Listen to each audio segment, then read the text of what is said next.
Welcome to Evolving Into Her. I'm Ashlee Hope, and this is your weekly check-in to get out of your head, into your body, and back into alignment with the version of you who's already living the vision. So grab your favorite cup of tea, settle in, and let's get into the show. Hey girl, hey, welcome back to Evolving Into Her. This is Ashlee Hope, and thank you for pressing play again. I am so happy and elated to share space with you. We are on episode 20 this week, which is crazy. And fun fact, I looked this up earlier, 47% of podcasts don't reach episode 3. So we're already well ahead of the game. But another stat I found that was interesting, 90% of podcasts don't get past 3 episodes. And among the 10% that do, 90% of those don't make it past episode 20. And here we are, friend, at episode 20, okay? And almost 7,000 downloads later. Oh my gosh, I'm so happy. I'm so elated. Like y'all know, like I've said before, I'm in this for the long haul. I plan to show up week after week. And I'm just grateful that you guys are tuning in. If you guys don't tune in, there's no show. So it goes both ways. Before we dive in today, I just want to pause and just say thank you. Okay, the feedback from part 1 of the eldest daughter experience has been so beautiful. So many of you told me that it felt like a hug for your inner child. That just makes me smile, makes me so happy. It really lets me know that I'm doing God's work. Okay, so many of you said that you felt seen, that you had words for things you'd carried silently for years. And just hearing that just lets me know that this work is landing in the exact hearts it's meant to. This work is reaching exactly who it's supposed to reach, my people. Okay, we are finding each other, soul family. And if you're here because a friend forwarded you this episode, welcome, sis. I'm so glad you're here. Welcome to the family. Okay, but do me a favor, press pause, go back and listen to part 1 first. It really lays the foundation for everything we're about to talk about today. Part 1 is the story, and this episode is the shift. So you'll want both. And now let me say this. This conversation isn't just for women who are technically eldest daughters. Baby, if you come from African or Caribbean families, you know daughters often get parentified, whether they were the firstborn or not. Okay. And if you're the only girl, if you're the only child, or you just find yourself carrying that eldest daughter energy without the title, this episode will resonate. You may see yourself mirrored here in ways you didn't expect. And so quick backstory. When I started this podcast, I knew I wanted it to be more than just storytelling and just us up here kikiing and me just sharing my life experiences, super random. I was very intentional. I fasted and prayed before ever pressing record. I asked the Holy Spirit to find the women who need this work and to speak through me in a way that would land, that would resonate with them so they could hear and receive the message and take heed. So my prayer has always been that this podcast wouldn't just magnify our traumas or our triggers, but that it would point us toward healing, toward transformation, toward evolution, towards the woman that God called us to be and the life that we desire and deserve to live. That it'll help daughters feel seen, women feel seen, sisters feel seen, and that it would bring women like you into community in a way that feels safe, that feels nourishing, and that feels aligned with the life God has truly called us to live. So thank you again for your feedback, for letting me know when an episode lands, when it hits, for trusting me with your stories. And if part 1 touched you and you haven't left me a review yet, baby girl, this is your time to shine, sis. Okay, pause right now and tap those 5 stars on Apple Podcasts or Spotify. And if you feel led, if you feel called, you can write me a quick note or a review. It's not necessary, but just know it's not just for me. It's how more women like us find this podcast, how another eldest daughter or another woman carrying this kind of weight gets to feel less alone. And just to put things into perspective, the women that find me are usually the ones who end up in my challenges. They're in the containers I host. They're on the live conversations, and they end up at the retreat Tierra and I are planning for next year. Hint, hint. Okay, so when you take a second to leave that review, you're not just supporting me. You're literally calling in your tribe, women just like you, women on the same frequency, You're helping the women you'll one day be in community with find their way here too. So yeah, it's bigger than me. It's bigger than this podcast. It's bigger than you. Okay. This is a collective movement. And back to today's topic. If you've got an eldest daughter in your life, your sister, your cousin, your best friend, your mom, share this series with her, because the truth is a lot of people don't even realize what their older sister carried, what it meant to take on that second mom role in the family. This conversation won't reflect everyone's story in the same way, but I promise there are pieces here that will land, that will resonate. And even if it's just one woman who sets down a weight she was never meant to carry, then this space has done what it was designed to do. From what I've been hearing, though, it's not just one woman. It's many. It's a lot of y'all. And that's why we're here again today. So get comfortable, grab your drink, and let's get into the show.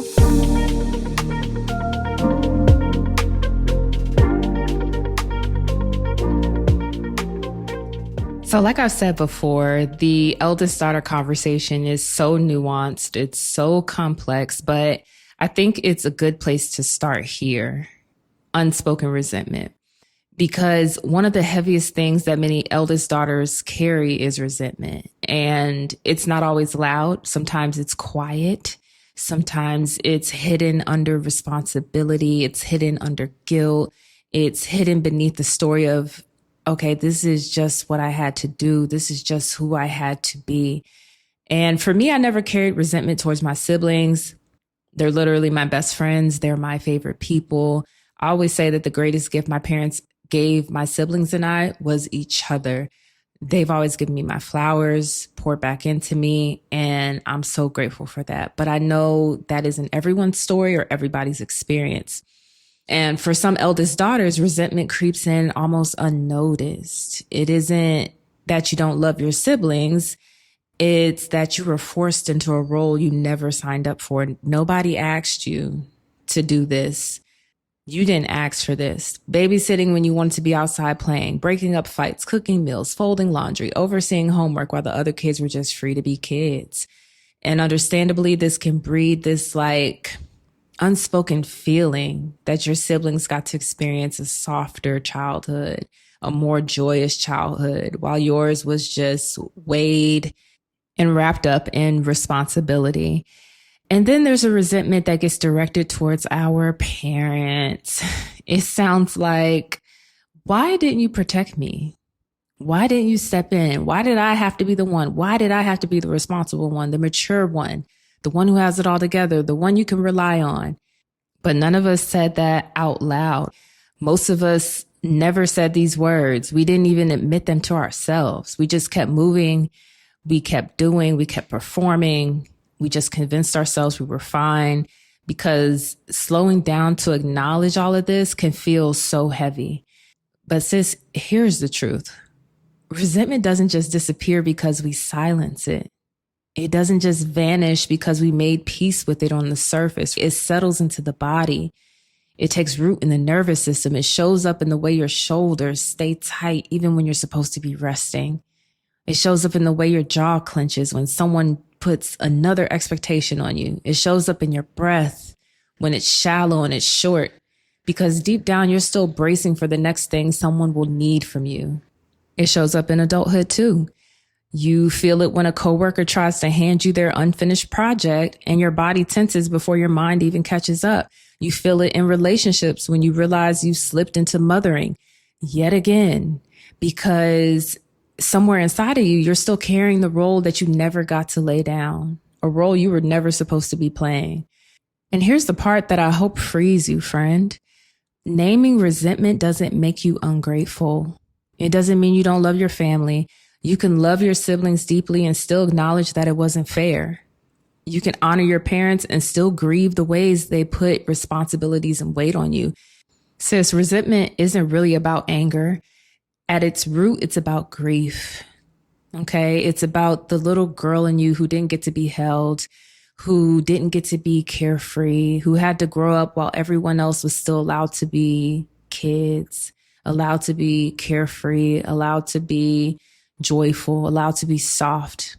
And that grief deserves to be seen. It deserves to be acknowledged. So the first part of the shift is this: stop pretending you're not carrying it. Give it a voice. Whisper it if you have to. Write it in your journal where no one else will ever read it. It's between you and God. Cry it out in the shower. Pray it out loud in the car. Do what you have to do. Just name it. Because what you refuse to name, you can never release. You can never let go. And once you see it, once you can admit it, once you can acknowledge it, even just to yourself, that's when the healing starts to move, sis. That's when the shift begins. And so once you've named resentment, the next invitation is, drum roll, forgiveness. I know. But I want us to linger here because forgiveness is one of those things that just feels simple in theory, but is anything but simple in practice. For many of us, it's the part of the journey we avoid. We'd rather stay busy than sit with it. We'd rather intellectualize the pain than release it. And I get it, because forgiveness has been modeled to us in ways that felt shallow, that felt forced, or even unsafe, especially if you have a Christian background. So many of us grew up hearing, just forgive and forget. Like you could just erase pain with willpower, like it's that easy. Some of us were told forgiveness meant reconciliation, even with people who had no intention of changing, no intention of being better or doing better. Some of us were told that being silent and moving on was forgiveness. And so when real wounds happen, when we were left holding more than our share, we were never taught what to actually do with it, how to actually forgive. And so here's what I learned, especially through my own father wound healing. I've been very open about my journey with healing my relationship with my father and forgiving him. Forgiveness begins with a choice. It doesn't fall out of the sky. It doesn't just happen because time has passed. Time does not heal all wounds. They lied to us, sis, okay? Forgiveness is a conscious decision to release what you no longer want shaping your life. It's the choice to no longer let resentment take up space in your mind, in your heart, in your subconscious, in your body, in your spirit. And I'm going to be honest, sometimes that choice has to be made again and again. Sometimes you forgive and you feel lighter. Then a memory resurfaces or a trigger catches you off guard. Something pisses you off. In that moment, you're invited to forgive again and again. Not because you failed the first time, not because you didn't actually forgive the first time, but because forgiveness is layered. It's complicated and it looks different for everybody. Each choice to forgive, though, loosens the grip just a little bit more. And so here's the part that fascinates me and why neuroscience just gives me so much hope. The brain is not static. That is great news. That is such a blessing that God designed our brain like that. It's not locked into old patterns forever.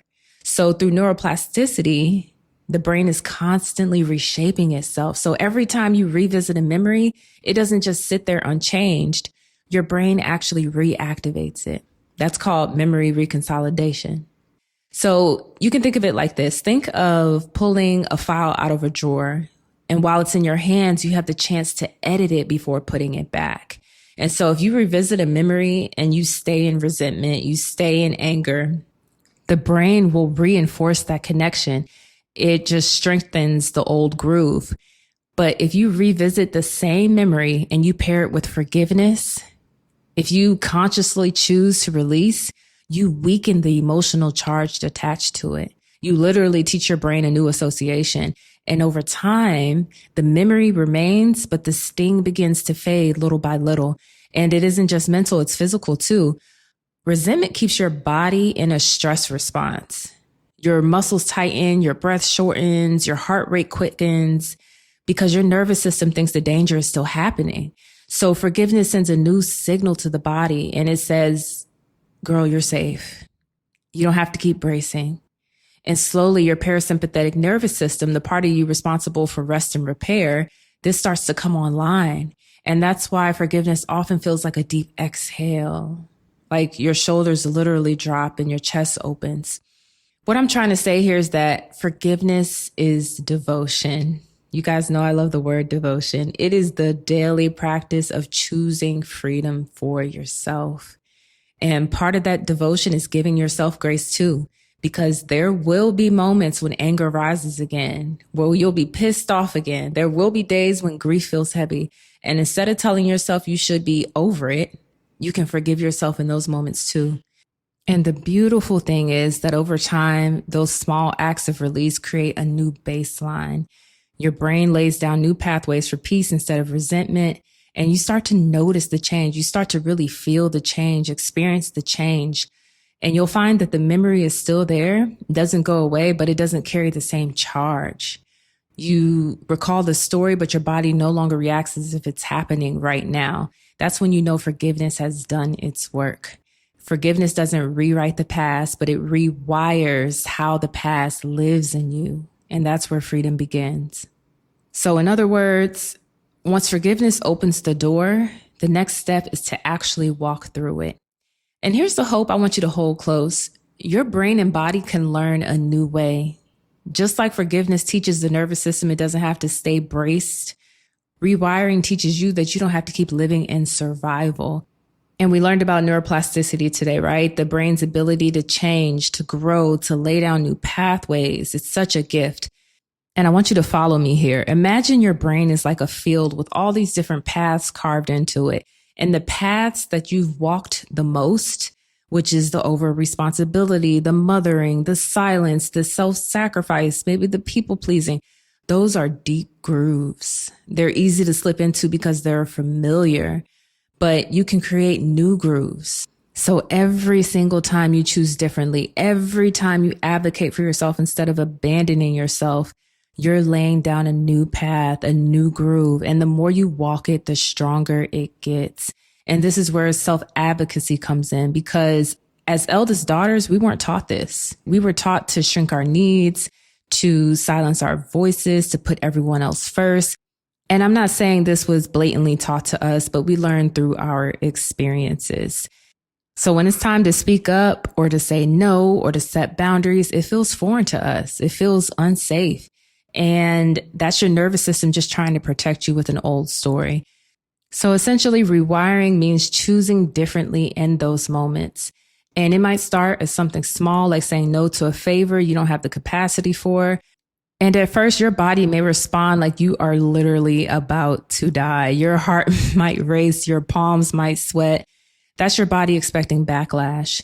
But when nothing catastrophic happens, your nervous system learns, oh, okay, I can survive this. That, my friend, is a rewire. Rewiring can also look like practicing receiving, because many of us only know how to pour. We're comfortable giving.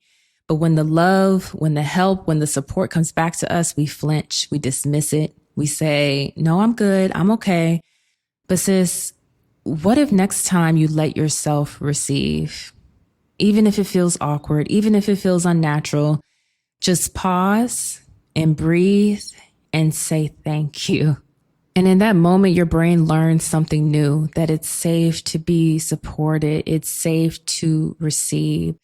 And then there's the inner child work, talking to the little girl in you who still thinks her worth is tied to holding it all together, for supporting everyone else, for pouring even though her cup is empty.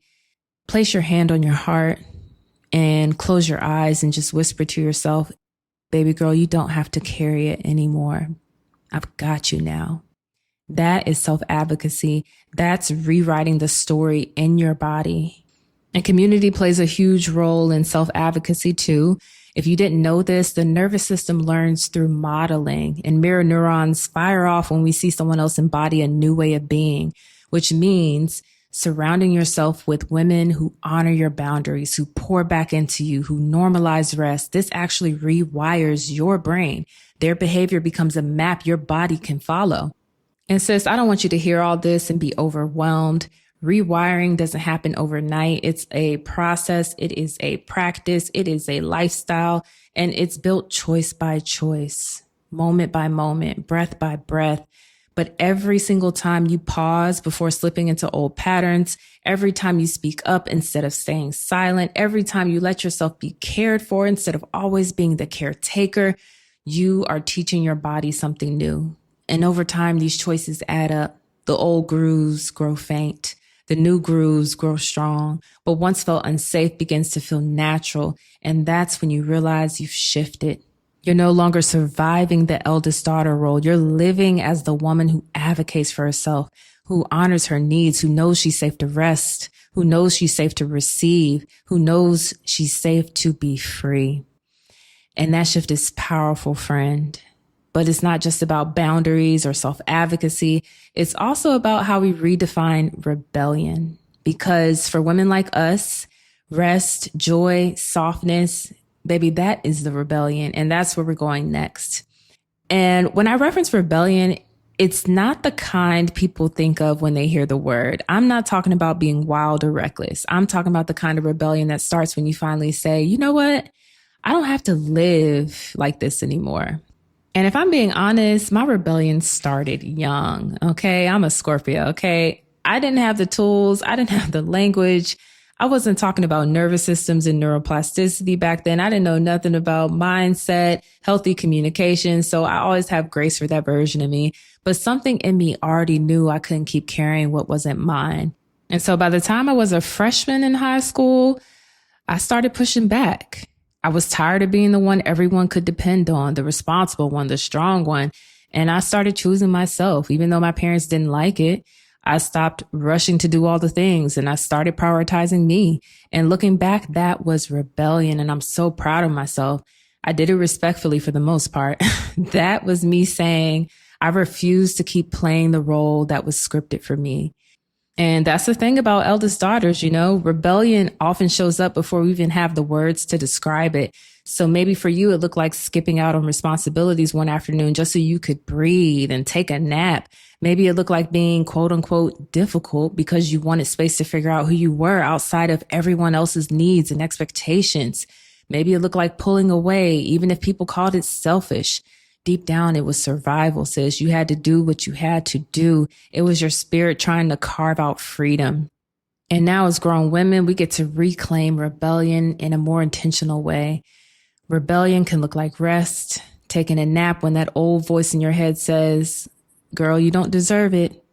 Leaving the dishes in the sink and deciding, you know what, they can wait. Turning your phone on do not disturb so you can protect your peace. That is rebellion. Rebellion is also softness. It's saying, I don't want to be strong today. I want to be held. I want to be supported. Rebellion is letting yourself cry, letting yourself be vulnerable, choosing not to wear the mask of the dependable one for once. And then there's joy. My goodness, joy is one of the biggest acts of rebellion we have. And joy looks different for everyone. It could be dancing in your kitchen, laughing until your stomach hurts, doing something just because it delights you, sis. And for women like us, joy can feel foreign because we were taught we had to earn it. That play only came once every responsibility was handled. But joy is medicine. Joy tells your body, I am safe. I am alive. I am free. And here's the part that makes all of this so powerful. You know, I love some nerdy facts. The science backs this up. When you rest, when you soften, when you laugh, when you play, your brain literally releases chemicals like dopamine and serotonin and oxytocin. These aren't just feel-good chemicals. They're rewiring chemicals. They teach your nervous system to expect peace instead of bracing for stress. They reinforce new neural pathways that say, this is what it feels like to be safe, to be free, to live. Even saying no is rebellion. For so many of us, no felt dangerous. We were conditioned to believe that love was tied to sacrifice, that if we kept everybody else happy, we would be safe. So saying no can feel foreign. It feels scary. But every time you do it, sis, you're teaching your brain a new story. You're teaching your brain, I can honor myself and still belong. I can protect my energy and still be loved. And just know that rebellion doesn't always look dramatic. Sometimes it's small. Sometimes it's you sleeping in when your old self would have jumped up to handle everyone else's needs. Sometimes it's you ignoring the text until you actually have the capacity to respond. Sometimes it's you choosing joy over duty, peace over proving. Sis, that is rebellion. The kind that matters, the kind that rewires you from survival to freedom. And I want you to hear me clearly when I say this. Rest is rebellion. Joy is rebellion. Softness is rebellion. Saying no is rebellion. Every time you choose these things, you're not just breaking patterns. You're creating a new life, a new existence, a new experience, a new version of you. You're choosing her. the version of you who no longer lives in the role she was handed, but in the fullness of who she really is and who she is becoming. Whew. I invite you to take in a deep breath here and release slowly out of your mouth. So before we leave this conversation today, I just want to pour into you. And instead of a practice or a meditation, today I want to do something a little different for a moment for her. And I just want this to feel like a letter written straight to your heart. So sis, this is for you, the woman who has carried more than most people will ever understand. The one who grew up too soon, the one who learned responsibility before she learned to rest, the one who gave and gave and gave, even when she had nothing left for herself. Sis, I bless the little girl in you who wanted to play, but was told to help, to watch over, to be dependable. May she finally know what it feels like to rest. May she feel safe enough to soften. May she be reminded that her needs were never too much. I bless the inner teenager in you, whether she rebelled loudly like I did, or whether she stayed quiet and kept the weight on her shoulders. However she showed up, she did the best she could with what she knew. May she be honored for surviving. May she be affirmed for the ways she tried to carve out space for herself, whether in silence or in resistance. Sis, I bless the woman you are today, the one who has survived, who has endured, and she kept showing up. May she know her worth apart from what she does for others. May she taste joy without guilt. May she feel softness without shame. May she believe that she is worthy of care, worthy of rest, worthy of a life that doesn't run on survival. Sis, I bless your body. The shoulders that have carried invisible weight, the chest that has held its breath, the heart that has beat steady under pressure. May all of it exhale. May your body remember ease. May your nervous system remember safety. I bless your voice, the one that learned to shrink, to apologize, to silence itself so no one else would be burdened. May it rise now. May it be clear. May it be confident. May it be unapologetic. May it speak needs, desires, and boundaries without fear. May it laugh. May it sing. May it tell your story without hesitation. And sis, I bless your future. May it feel lighter than your past. May it overflow with joy and peace and expansion and love that doesn't need to be earned. May you live as her, the woman you are becoming, the woman that God has called you to be. Sis, no, you are not just the strong one. You are not just the reliable one. You are not just the responsible one. You are still somebody's daughter. You are worthy of being loved, supported, and poured into. And friend, take this blessing with you. Let it remind you that you don't have to hold it all anymore. You get to rest. You get to laugh. You get to soften. You get to live free. And if these words have stirred something in you, if you felt yourself exhale or maybe even tear up while listening, I want to invite you to take this work deeper with me. The doors are now open for the Eldest Daughter Healing Experience, and we're gathering live on Thursday, September 25th at 8/7 Central. And sis, this is going to be a powerful evening. And so in this space, we're using EFT, also known as tapping, and this just really helps us move stuck, dense, negative energy out of the body, energy that no longer serves us. I love EFT. I use it every single morning, and I know firsthand how it helps shift old stories and release emotions that talking alone can't touch. And so when we tap together, you will feel it in real time. You'll have the script to take with you so you can keep practicing and keep moving energy long after the session is over. So if this conversation has been speaking to you, this eldest daughter experience, if you know you're ready to go from hearing these words to actually embodying them, head to the show notes to save your spot. Sis, you don't have to keep carrying what was never yours to begin with. Come tap with me, come release with me, come heal with me. Let this be the night you say yes to freedom in your body, freedom in your mind, freedom in your spirit. Sister, thank you for spending this time with me today.